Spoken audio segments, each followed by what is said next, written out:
And this name is based in the Old Testament account, kung saan yung kanilang father ay namatay na, and para hindi mawala yung identity nila, talagang nag-ask sila ng favor na kahit na sila ay babae, o lalo itong si Itamar, ay may pangalan pa rin or manatili yung land inheritance ng father nila sa kanila.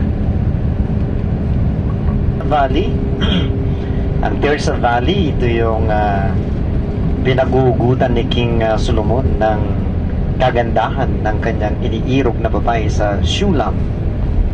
So sa Book of Song of Solomon, iniyan tulad niya ang kagandahan ng Shulamite woman sa ganda ng Tirsa Valley.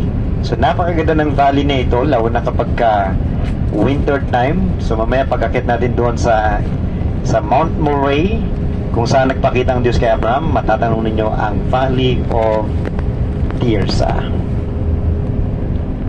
Sa mga 10 minutes na lang, nandun na tayo mga kapatid. Wala nang matutulog sa inyo, eh?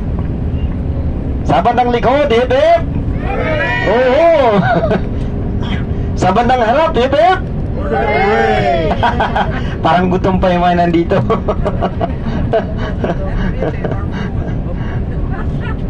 Lasing sa chocolate lang. Sa chocolate. Ano?